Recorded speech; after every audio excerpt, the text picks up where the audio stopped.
An NFL season that's had a few fun surprises in it certainly includes maybe the way the Buccaneers have gone about winning their games. They've been dominant in the NFC South for the last number of seasons. They've been winners there. But being able to do it consistently in one-score games at the end of regulation takes a different level of mettle. For more on how they're getting it done, let's welcome in our next guest, Buccaneers running back Rachaad White, kind enough to join us here now. The owner of not one but two touchdowns this weekend as the Bucs did it again on the road against the Seahawks. Rachaad, how you doing, man? Good to see you. I'm doing good. How you guys doing? Doing well. We're doing well. So take us down onto the sideline. We mentioned you guys have been the kings of last-minute victories, fourth-quarter comebacks this season. How would you describe the mood on the Buccaneers sideline when you get into these situations that for most teams would be pretty tense? Yeah, to be honest with you, we good. We calm. We poised. So, we locked in on what we got to do. I mean, we've been in this situation so much. Especially for me, I think since my rookie year, and with Tom and things like that, with a bunch of the guys that we got, because we got a good amount of our young drafted guys still here. So, it's just everything great. Obviously, you got Baker at the helm, and he finna make it do what it do and shake. And we got the playmakers on the outside, so we good. We just calm, we poise, we chill, we focus on what we need to do. Yeah, you talk about you have young players that have grown with this team over a number of years, and then you bring in Baker Mayfield a couple of years ago. You're talking about like the sideline and the mentality. What about Baker in the huddle in the tense moments? How is he? Straight, he just calling the play. The first play really to start it off, and then after that is NASCAR. So we just poised. We knew we had a lot of time on the clock. We was trying to eat a lot of that up as much as we can possible, and I think we did a good job of that as well as we could, and we just knew that he was going to make something shake, and our guys on the outside was going to get open, and then if I could get out, I knew just be a valuable check down option to get out in space and make something shake. But we all don't, we just make plays. We don't feel like we had to force anything. That certainly seems to be consistent for you guys this year. You mentioned coming in, though, with Tom in the backdrop. We know how difficult it is for someone to come in and succeed a player like that the way Baker has. How would you describe his style as a leader on this team versus what you experienced coming in with Tom?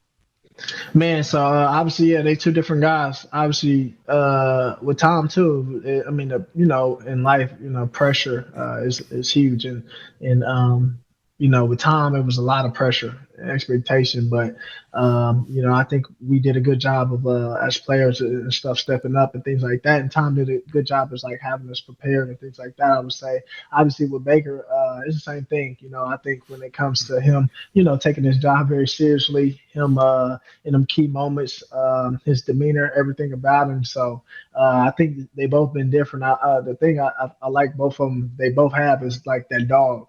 By any means necessary, they're gonna, get the job done, and if they don't get it done, they're gonna go out fighting. So, just the guys we got on this team, we all gonna go out swinging with them, and then that's just what we've been doing for years. Now, you've had your share of time being the main back in 2023 at 272 carries, 60-some receptions, so over 330 touches, been sharing the backfield with Bucky Irvin. He's down for a bit. What is it like having the lion's share of carries and obviously receptions again?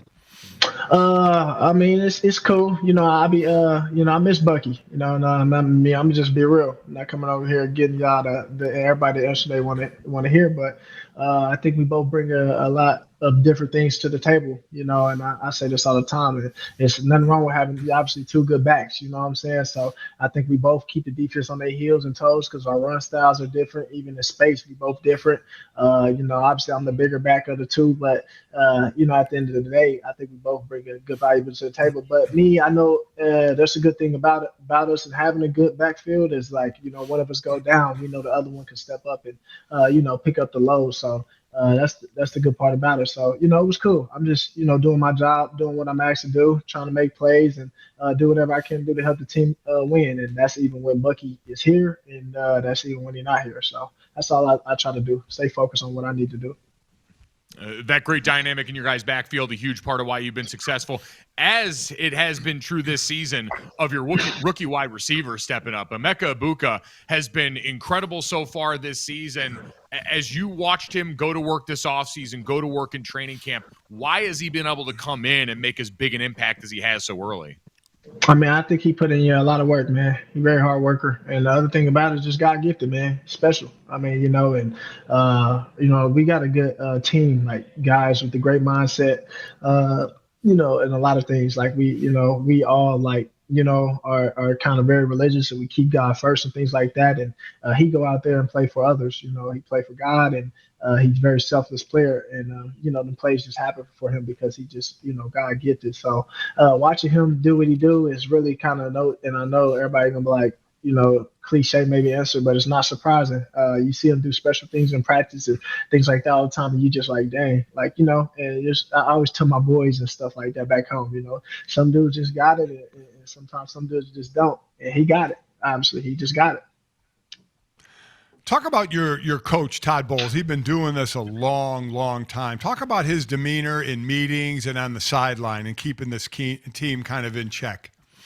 Yeah, I think Coach Bowles is very poised. I think he do a good job of harping on things that we need to fix and things we need to work on, and doing a good job of keeping us focused on the tasks at hands. And he harps on the little things a lot because they make big things. And the margin of error of winning is obviously so slim in the league. So I think he do a good job of that. He kind of need to get rowdy when he need to get rowdy, but obviously that's very rare. It's very funny when he get rowdy too, his voice and stuff like that for a big guy. But other than that, man, I mean, he do a great job, I would say, as a coach, and he's been doing it obviously, and that's why he's been very successful. When was the last time that Todd Bowles got rowdy? Because I have a hard time picturing that with that stoic demeanor of his we usually see on the sideline. Is there a time you can remember? So, man, I don't know, but it was one of them games. This was last year, of course, one of them games. I think, I don't know, maybe we couldn't get no pass rush or something. And or somebody was blowing assignments, some things of the coverage he was calling, and the guy should be outside leverage. I think he's big on leverage, and then if a guy wins a route, when it comes to our DBs, on when they should be playing outside, but a guy wins a route on the outside of them, I mean, that ticks him off a lot. So it was something like that in the game, and he was cussing and stuff like that. But we just kept walking, getting ready to go out there and do what we do. I think he do a great job. Obviously, he the head coach, but he focused on the defensive side, and he let Josh and let Grizz and our offensive coaching staff focus on the offensive side. Again, he's been around a while. So after wins, that's how we used to do it back in the day a little bit. When you get a win, you get Monday and Tuesday off. Does he pull that out and give you a couple days off? It just depends now. But I mean, early on, we do a good job, obviously, going in Monday and things like that, obviously. And as a coaching staff, they do a good job of anyway. When we don't go in on Monday, we correct our mistakes and obviously the things like that from the game film and stuff like that.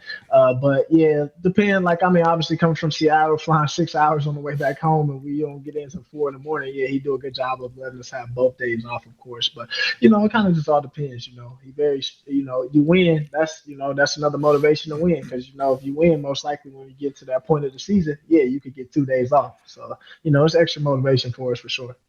All I know is after a game in that locker room, you wait to hear those words from a coach that you have Monday off. Yeah, that turned everybody up. That turned everybody up. And he don't even say you have both days off. He as soon as he say, his way of saying is see y'all on Wednesday. Yeah. And once he say that, everybody loud. Everybody going crazy. Like a parade in the locker room. All right, there we go. Well, you know what, Rachaad, we hope you guys get to hear that phrase a lot more this season, because it means things are going well for the Buccaneers. Congrats on all the success, man, and best of luck as you go forward here. Stay healthy and hope everything goes well for you. No problem, man. I appreciate y'all for having me on. Much love. Thanks.